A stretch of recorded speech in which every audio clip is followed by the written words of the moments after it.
चल सकता है। रमाबाई जो थी वो डॉक्टर बाबा साहब भीमराव अंबेडकर के खुशी में अपनी खुशी को ढूंढना चाहती थी, लेकिन आज की जो महिलाएं हैं वो पति किस स्थिति में है उनसे कोई लेना देना नहीं है।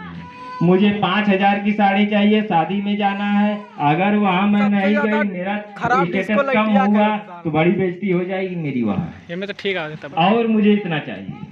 अभी उसका पति 300 का दिहाड़ी कर रहा है, बेचारा गया काम पे, काम लगाया नहीं लगा, उधर ही घूम रहा है कि चलो कहीं जुगाड़ पानी करेंगे, कहीं काम लगेगा तो फिर घर पे जाएंगे। लेकिन ये घर में रहने वाली औरत को कुछ पता नहीं चलता कि मेरा पति कितने धक्के खा रहा होगा उधर। इनको लगता है काम पे गया है, शाम तक आएगा पैसा तो बकायदा लेकर आएगा, बिना इसके तो आएगा नहीं। लेकिन उसे उसके दुख का अगर अनुभव होता पति और पत्नी का, जैसा मैं पढ़ाई करके मुझे थोड़ा बहुत ज्ञान हुआ कि पति और पत्नी एक दूसरे के पूरक होते हैं और एक दूसरे के सुख दुख को भी समझने की कोशिश करते हैं। लेकिन आज के समाज में क्या हो, बाबा साहब अम्बेडकर के समय में ऐसा होता था, और ऐसा होता था इसके लिए दो प्रमाण मैं आपको दूंगा, एक ज्योतिराव फूले और एक बाबा साहब। ज्योतिराव फूले की पत्नी सावित्री बाई ने आजीवन ज्योतिराव फूले के साथ काम किया और कदम से कदम मिलाकर काम किया, और चाहिए मुझे वो चाहिए, और यही काम रमाबाई जी ने भी किया डॉक्टर बाबा साहब के। जब डॉक्टर बाबा साहब विदेश से जब पढ़ाई करके घर आए तो इनके बच्चे की तबीयत खराब हुई, रमेश की तबीयत खराब हो गई, और बाबा साहब डॉक्टर अंबेडकर वकालत के लिए कोर्ट गए थे, कुछ उनको काम था वहाँ, और जैसे ही कोर्ट पहुँचते हैं इधर से एक आदमी दौड़ा पहुँचता है, बाबा साहब उधर रमेश का तो बहुत तबीयत खराब हो गया है, आप जल्दी चलिए। डॉक्टर बाबा साहब अभी उस कोर्ट में पहुँच भी नहीं पाए थे कि ऐसा मैसेज मिला, और डॉक्टर बाबा साहब वहाँ से निकलते हैं और अपने घर आए। जब घर आए तो देख रहे हैं कि रमाबाई दरवाजे पर बच्चे को लेकर रो रही है, और डॉक्टर बाबा साहब जब आते हैं तो उसकी रोने की जो व्यथा है वो और भी ज़्यादा बढ़ जाती है। इनको देखने के बाद जो उसकी ममता छुपी हुई होती है वो भी बाहर आ जाती है। तो डॉक्टर बाबा साहब अम्बेडकर से कहती है कि जिस डॉक्टर बाबा साहब अम्बेडकर आप विदेश गए और पढ़ाई किए, और पढ़ाई के दौरान आपने हमें एक आश्वासन दिया था कि ये जो मेरा बेटा है इसको मैं देश का राजा बनाऊंगा। तो अभी तो वो बेटा हमारे साथ मुझे लगता नहीं है कि साथ रहेगा। अगर आपके पास कुछ पैसे हो तो आप वो पैसे दे दीजिए और इसके लिए दवा हो जाए। डॉक्टर बाबा साहब को इतना दुख हुआ और डॉक्टर बाबा साहब फूट फूट कर रोने लगे कि आज दवा के अभाव में मेरे बच्चे की मृत्यु हो रही है और मैं कुछ नहीं कर पा रहा हूँ। डॉक्टर बाबा साहब किसी से कह नहीं सकते थे कि मेरे पास पैसा नहीं है, मुझको पैसा दे दो, लेकिन उनके दिल में वो जो ज्वाला थी वो फूट रही थी कि आज मैं इतना बेबस हो चुका हूँ अपने समाज के लिए कि मैं अपने बच्चे का इलाज नहीं करा पा रहा हूँ। जैसे ही रमाबाई के गोद में वो बच्चा तड़प के अपने दम को तोड़ देता है, बाबा साहब अम्बेडकर और रमाबाई के आंसुओं की जो धार है वो गांव के लोग देखने के लिए उमड़ पड़े कि आज बाबा साहब ने रोया है। बाबा साहब अम्बेडकर ने अपने बच्चों को कफन नहीं दे पाए हो, और रमाबाई का इतना बड़ा त्याग था कि जब रमाबाई गांव की गलियों में निकलती थी, जिसका पति विदेश में पढ़ाई कर रहा हो, बैरिस्टर की पढ़ाई कर रहा हो, उस पत्नी को कितना खलता होगा कि मेरा पति दुनिया में नाम कर रहा है और मैं गोबर और चिपरी बटोर रही हूँ। तो ये किसके लिए किया इन्होंने, रमाबाई ने किसके लिए किया? अगर ये समाज कहेगा कि वो तो अपने लिए किए, कुछ लोग होते हैं वो तो अपने लिए किए होंगे, अगर वो अपने लिए किए तो उनके 4 बच्चे कुर्बान कैसे हो गए, और चारों बच्चे पैसे के अभाव में और दवा के अभाव में मरे हैं। कोई बच्चा ऐसा नहीं है कि वो ऐसे ही मर गया, कोई भूत आ गया, कोई टोना कर दिया, कोई ये कर दिया, ऐसा कुछ नहीं था। सारे बच्चे दवा के अभाव में मरे और खाने को भी नहीं रहा होगा। जब जिस समाज की औरत गोबर और चिपरी बटोर रही है उसके पास पैसे होना असंभव मुझे लगता है कि पैसा घर भी चलता रहा होगा।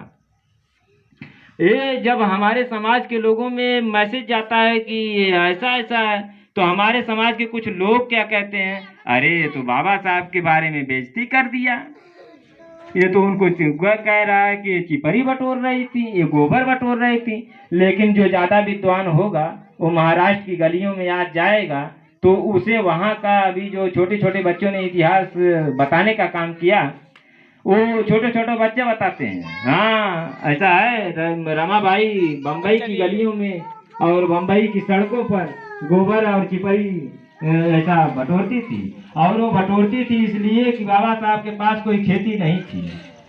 आप लोगों को मालूम होगा कि बाबा साहब के पास कोई खेती नहीं थी, और बाबा साहब जब यहाँ से विदेश गए तो उन्हें पढ़ने के लिए कोई चमार जाति का व्यक्ति नहीं भेजा था, उन्हें महाराष्ट्र के महाराज साहू जी महाराज ने भेजा था, जो उस समय राजा थे।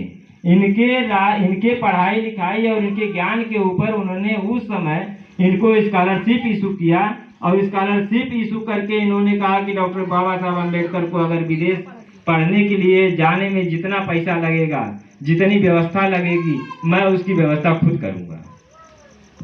तो वो छत्रपति साहू जी महाराज कुर्मी समाज के थे, उन्हें क्या जरूरत थी एक चमार और अछूत जाति के लड़के को उधर विदेश भेजने की।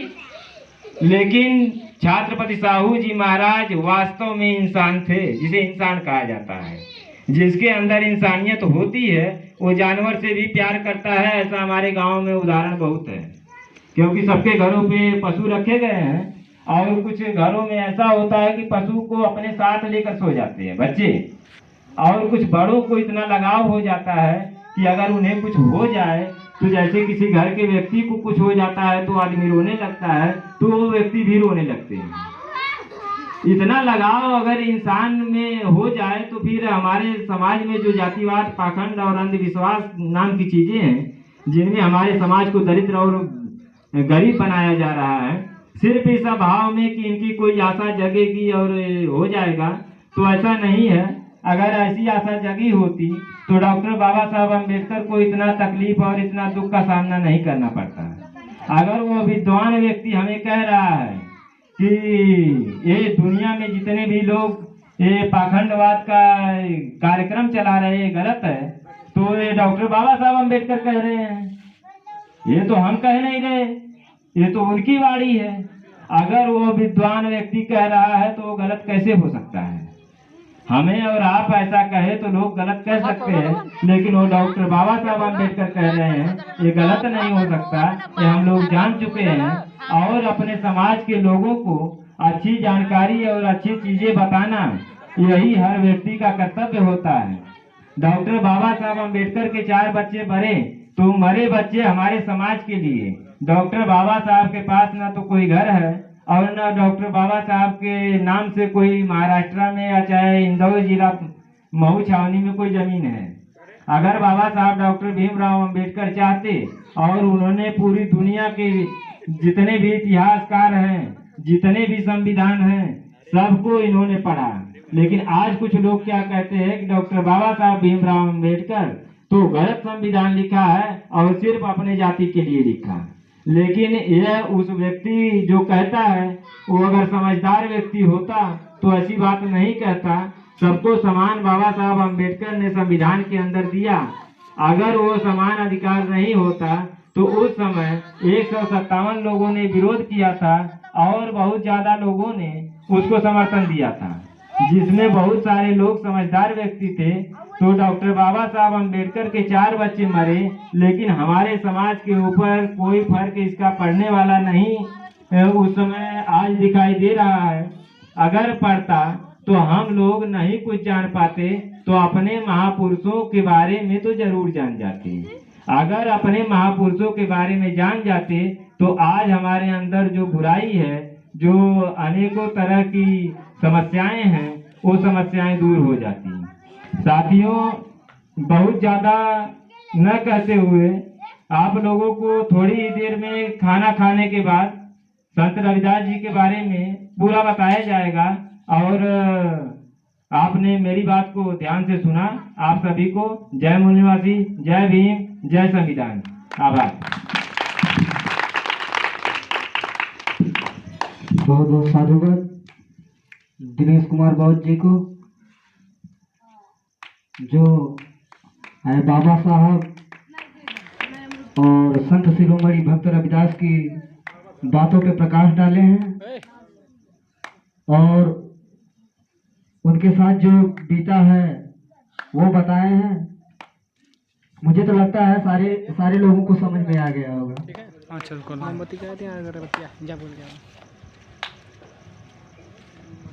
तो ये हमारे भाग्य विधाता हैं, इनके बारे में जितना ही अधिक जाने उतना ही कम है।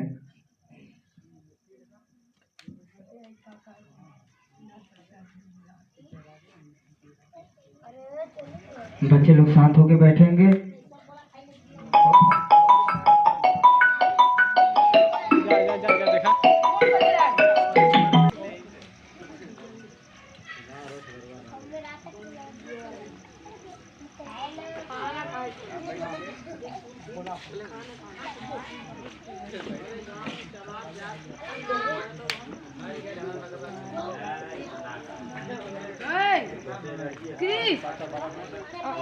हाँ रख के आते हैं।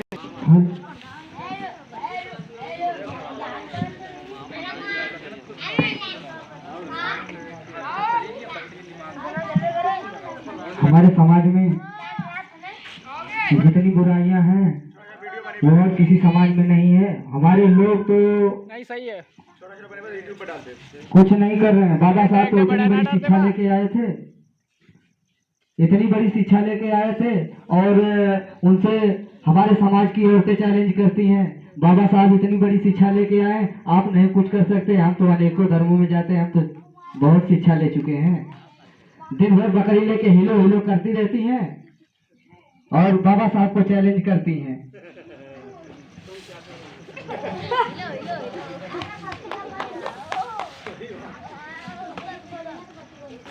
वो अनेक धर्मों में जाना पसंद करती हैं, जैसे शिव चर्चा हुआ, यीशु मसीह हुआ,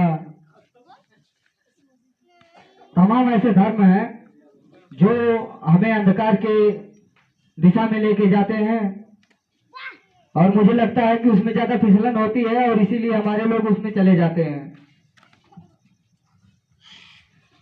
तो मैं चाहता हूं कि इस अंधविश्वास को तोड़ करके बाहर निकलो।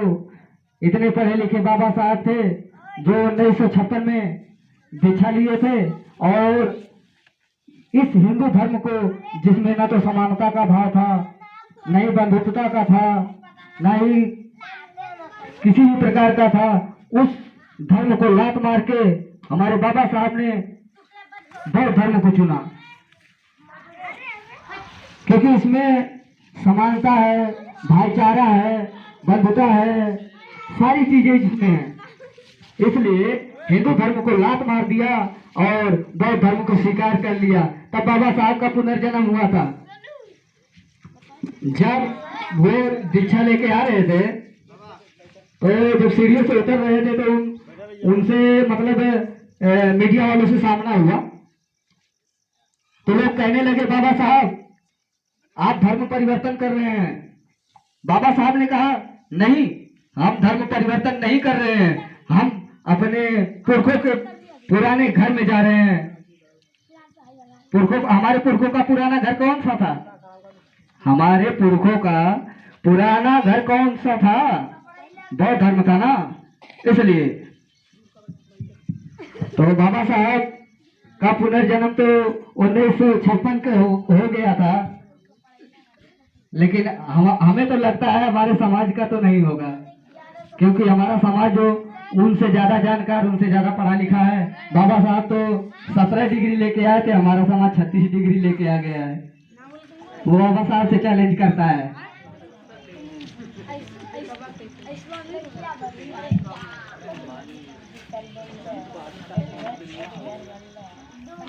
तो मैं चाहता हूँ इस चीज से हमें बाहर निकलना होगा।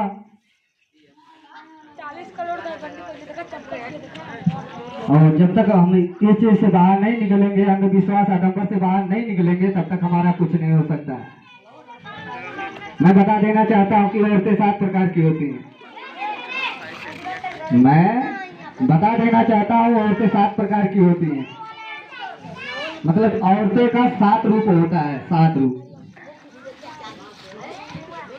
एक हत्यारन होती है, एक हत्यारन होती है, दूसरा जो होती है चोरनी होती है, तीसरा माँ होती है, चौथा बहन होती है, और एक दासी होती है। ऐसे ऐसे 7 लोग होते हैं, 7 होती हैं, जिसको विस्तार रूप से मैं नहीं कहना चाहूंगा, क्योंकि इसमें औरतें भी नाराज हो सकती हैं।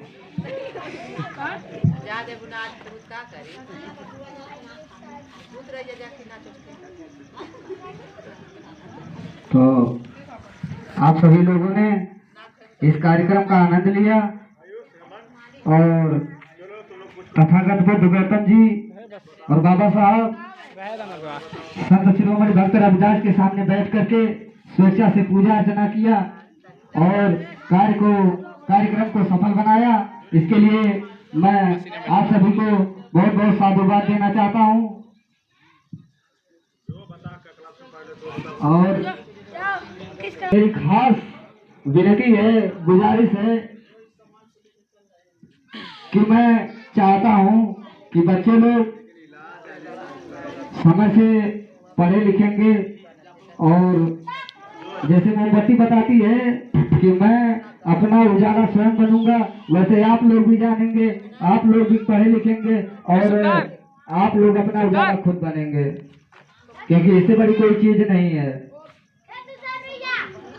और इसी कड़ी में मुझे लगा बचा का नहीं नहीं क्यों नहीं तो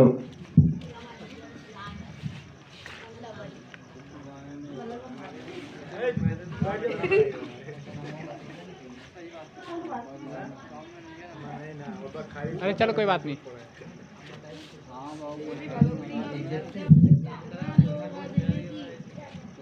इसी कड़ी में मैं बुलाना चाहूंगा रचना बौद्ध जी को। वो आएंगी, अपनी बातों से संबोधित करेंगी। यहाँ पे जितने लोग बैठे हुए हैं,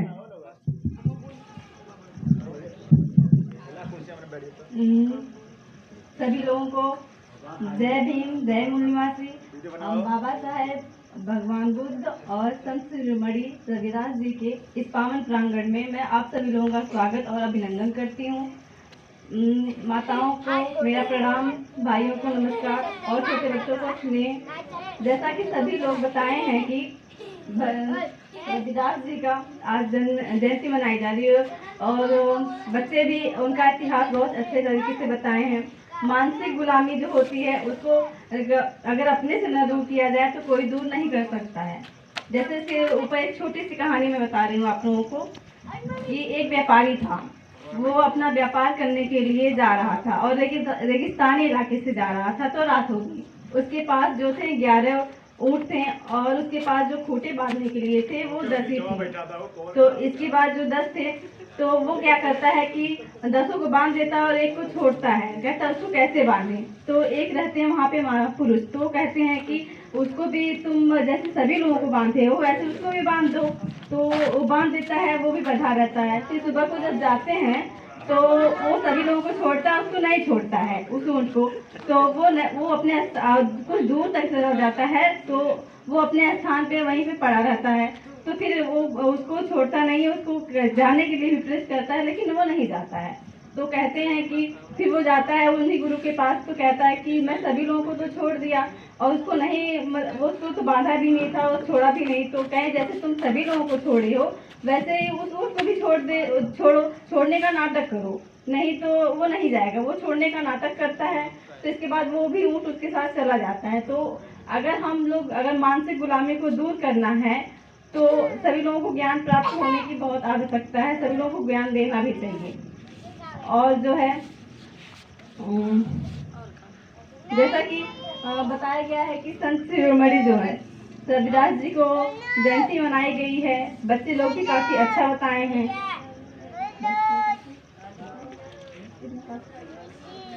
ठीक है, बस इसी बात पे मैं अपनी बातों को विराम दे रही हूँ। जय मीनवासी, जय जय। बहुत बहुत साधुवाद रचना बौद्ध जी को।